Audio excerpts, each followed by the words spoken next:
मैं कह रहा हूं रुक जाओ। ये क्या कर रहे हो तुम सब? हैं? मति भ्रष्ट हो गई है तुम्हारी। जानते नहीं महोत्सव की तैयारी चल रही है, क्यों रोक रहे हो इतने पावन कार्य को? मलिन चरित्र के स्वागत के लिए उत्सव नहीं हुआ करते। और क्या प्रमाण है? क्या प्रमाण है कि सीता पवित्र है? अरे 12 वर्षों के बाद लौटी है वो। पता नहीं ऐसा क्या देख लिया श्री राम ने और क्या सिद्ध कर लिया सीता ने। हे ईश्वर, देवी सीता के बारे में कैसी अशोभनीय बातें कर रहा है ये दुष्ट। देवी सीता पर इतना बड़ा लांछन! क्या मूर्खता पूर्वक बातें कर रहे हो तुम?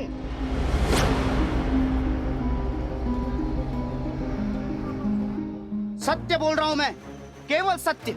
अरे हमने सीता को इसलिए अपनाया क्योंकि उन्होंने स्त्रियों के अधिकार की बात की, उन्हें सम्मान दिलाया। किंतु प्रश्न तो ये है, क्या सीता पुनः राज सिंहासन पर बैठने के योग्य है? क्यों महल में प्रवेश से पहले वो 2 दिन मंदिर में तप कर रही है ताकि उसके पाप धुल जाए? तो साहसी मानो, छोड़ो मुझे, मैं इसके प्राण ले लूंगा। मेरे अंत से मेरे प्रश्न समाप्त नहीं होंगे। हमें पुनः अभी चलकर सीता से अग्नि परीक्षा की मांग करनी चाहिए। देखा, सुना सुना आप लोगों ने कैसी बातें कर रहा है ये पापी। पाप मुझ में नहीं, श्री राम के इस निर्णय में। यदि सीता को राज सिंहासन पर बैठना है तो उसे हम अयोध्या वासियों के समक्ष अग्नि परीक्षा देनी ही होगी। निर्लज्ज! गुस्सा से इसे छोड़ो। शांत।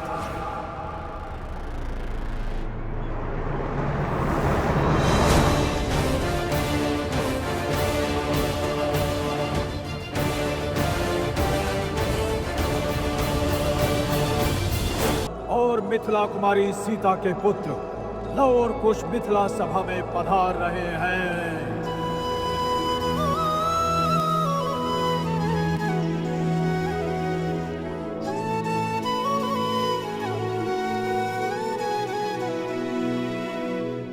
जिनमें देखी राम सिया पर छाई, वो लव कुश सच में है सुत रघुराई। जनक सुनैना नैना बरसे धारा, सच कह ज्ञानी सुध असल से प्यारा।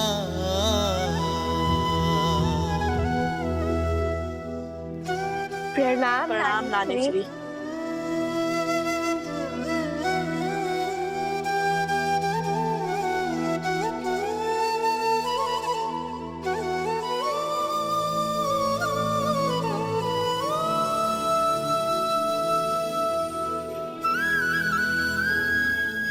लव, कुश,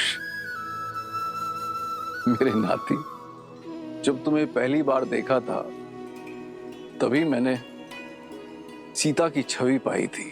महादेव से प्रार्थना की कि मुझे ऐसे ही नाती हो, और देखो महादेव ने मेरी सुन ली। जिस घड़ी की प्रतीक्षा वर्षों से थी, आज वो घड़ी आ ही गई। मेरी सीता का संसार पुनः सुखमय हो गया।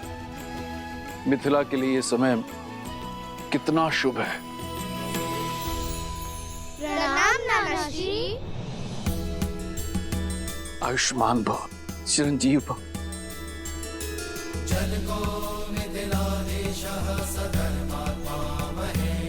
मेरी पुत्रियों के अंश आज मिथिला पधारे हैं। मिथिला के आंगन में वसंत ले आए हो तुम सब। वसंत तो अयोध्या में भी आया है महाराज जनक, और इसी वसंत के उत्सव के लिए हम अयोध्या और श्री राम की ओर से संपूर्ण मिथिला को निमंत्रण देने आए हैं कि आप सब पधारें और सियाराम मिलन के साक्षी बने। अवश्य अवश्य आएंगे। पूरा मिथिला आएगा मैथिली के स्वागत के लिए। महाराज जनक, मन में एक प्रश्न था, पूछने की आज्ञा है? अवश्य आज्ञा है, किंतु उससे पूर्ण मेरे एक प्रश्न का उत्तर दो। क्या मैं तुम्हारे लिए महाराज जनक हूं या तुम्हारा नाना?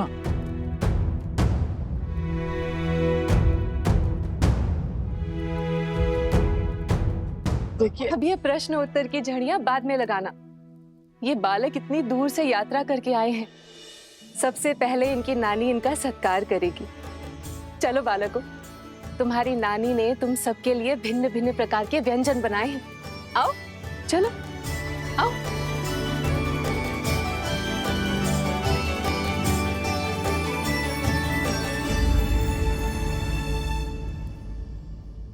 चलिए आप सभी अपने अपने कार्य पर जाइए। महोत्सव के आरंभ में अधिक समय शेष नहीं है, और आप में से जिस किसी के भी मन में इस मूर्ख की बातों से कोई भी संदेह उत्पन्न हो रहा है, वो सब आइए मेरे साथ।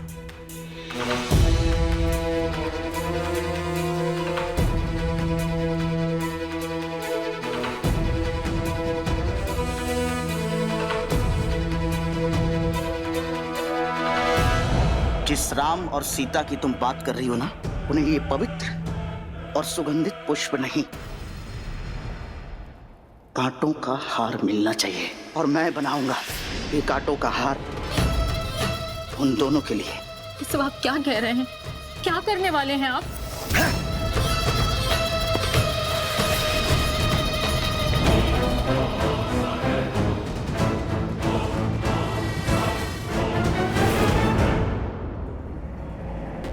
रुक क्यों गए राज अनुज? आगे बढ़िए और हमें श्री राम से मिलवाइए, क्योंकि देवी सीता की स्वीकृति जो अयोध्या और रघुकुल में हुई है, वो नियमों और रीतियों के अनुकूल नहीं है। देवी सीता पर लांछन जो है वो अयोध्या वासियों ने लगाया था, तो अब उन्हें अपनी शुद्धता, अपनी पवित्रता और अपनी सुचिता का प्रमाण भी अयोध्या वासियों के समक्ष ही देना होगा, अग्नि परीक्षा के माध्यम से।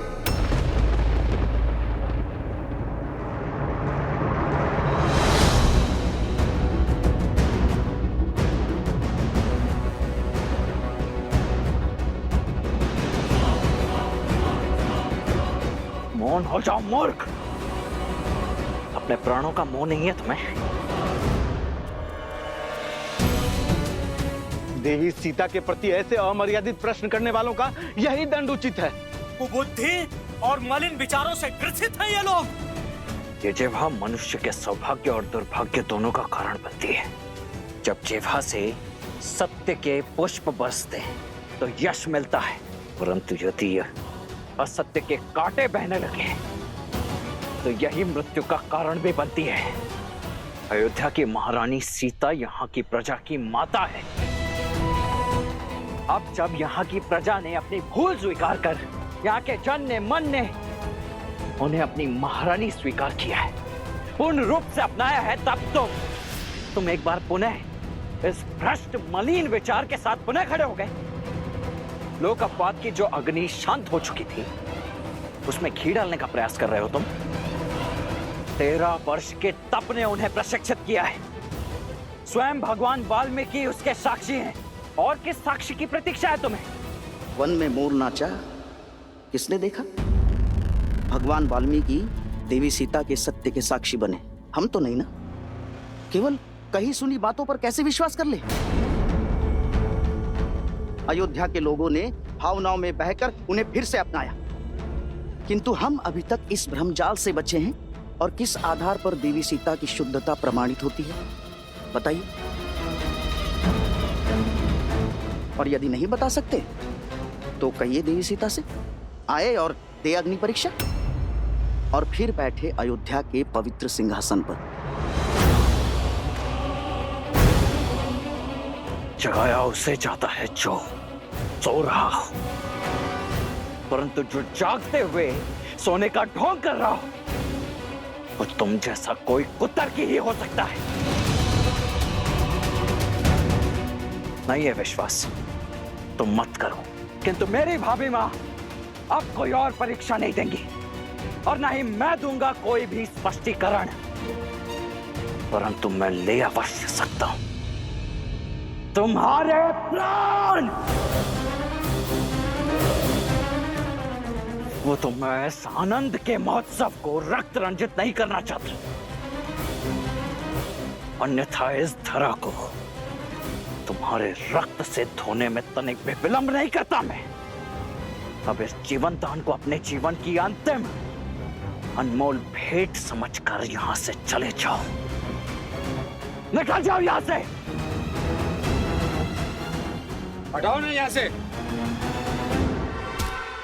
जब प्रश्न कुतर्क समझकर टाल दिए जाए, अर्थात आपके पास कोई तर्क नहीं, ये सत्य नहीं है, ये छल है रघुकुल का। देवी सीता को अयोध्या लाने का स्वांग है ये, अन्याय है ये, अन्याय है, अन्याय, अन्याय है।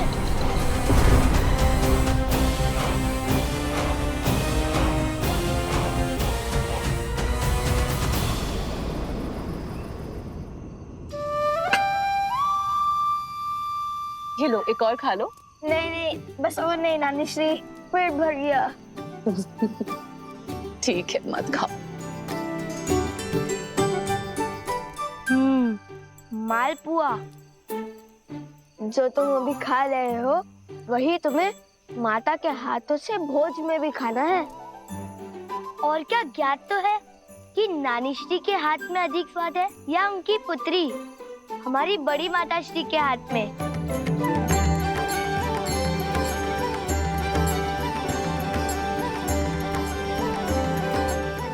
धन्यवाद नानी श्री, भोजन में आनंद आ गया। अब समझा मेरी माता ने इतना स्वादिष्ट भोजन बनाना किससे सीखा है।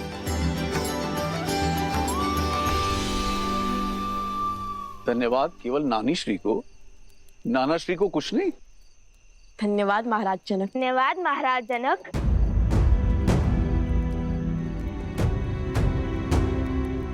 पुनः महाराज जनक, एक बार नाना श्री तो बोल दो। जब आपने हमारी माता को अपनी पुत्री नहीं माना, तो हम आपको अपने नाना कैसे मान ले?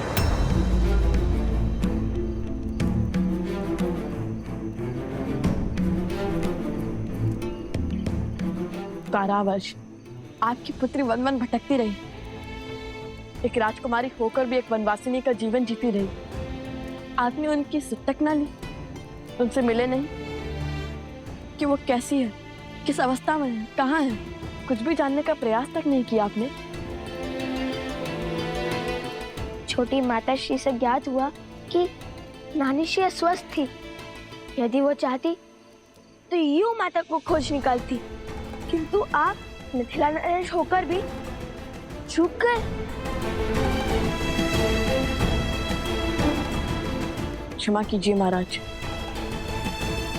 हमारी मंशा आपका अपमान करना नहीं था, बल्कि हमारी मंशा तो हमारे मन में उत्पन्न हुए प्रश्न का उत्तर पाना था। वो संदेह जो हमारे मन में अभी अभी उत्पन्न हुआ, और न जाने प्रश्न हमारी माता के मन में कब से कचोट रहा हो कौन है, कि जिन माता पिता ने उन्हें इतना स्नेह दिया, वो उन्हें अकस्मात ऐसे भूल क्यों गए, और क्यों अयोध्या की भांति मिथिला ने भी उनसे मुख मोड़ लिया।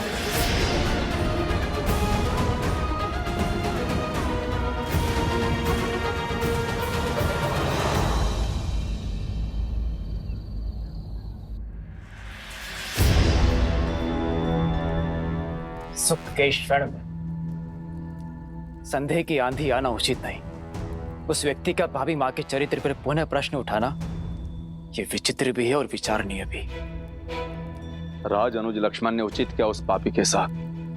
मेरी मां ने तो लोक अपवाद की इस नवीन ज्वाला को भड़कने से पूर्व ही मृत्यु शैया पे सुला दीजिए, अंत कर दीजिए उस दुष्ट का।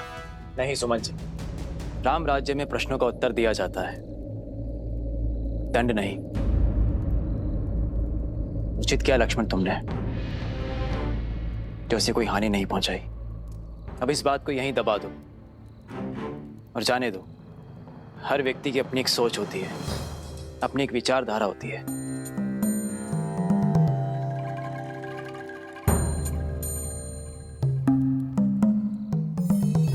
जब संपूर्ण अयोध्या ही महोत्सव के रंग में रंगी है तो हमें चिंता करने की कोई आवश्यकता नहीं। महोत्सव की तैयारियां जैसे चल रही है चलने दो। और हाँ, ये बात भैया तक ना पहुंचे, अन्यथा उन्हें बहुत कष्ट होगा। इतने वर्षों के बाद उनके जीवन में सुख लौट के आया है और ये सुख दुख में परिवर्तित नहीं होना चाहिए।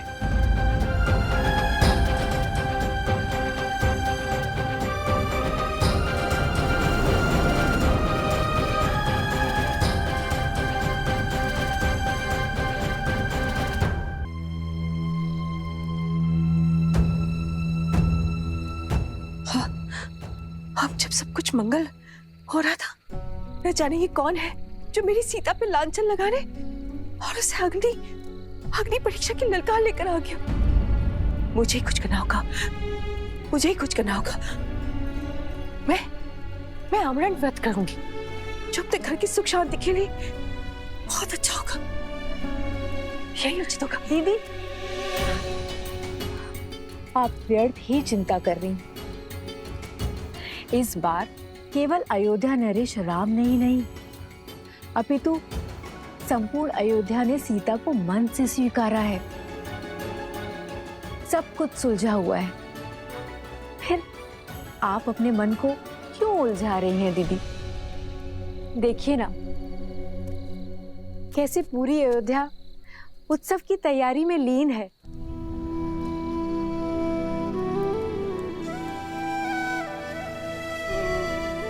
सबके मुख पे कितना हर्ष है, उल्लास है। सब कुछ शुभ है दीदी। आप व्यर्थ की चिंता त्याग दीजिए। अब जहां सहस्त्रों भले व्यक्ति होंगे, वहां एक दो बुरे भी तो होंगे ना दीदी। चलिए, अब अपने आंसू पोंछ लीजिए। यदि राम ने आपका ऐसा चिंतित मुख देख लिया ना, तो व्यर्थ में दुखी हो जाएगा हमारा पुत्र। मेरा राम,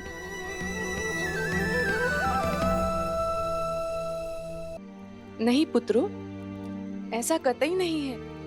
यदि तुम्हें लगता है कि हम हमारी सीता को भूल गए हैं, तो ये तुम्हारी भूल है। और सुनैना, भूल तो मुझसे हुई है। इतने वर्षों तक अपनी पुत्री की सुध न लेने की भूल, उसकी कुशलता का ध्यान न रखने की भूल। यदि संतान सक्षम भी है, तब भी माता पिता को उसके साथ खड़े रहना चाहिए। किंतु मेरे पग समाज की रीत से बंधे थे। विवाह के पश्चात जनक की पुत्री राजा राम की पत्नी बन गई, अयोध्या की महारानी हो गई।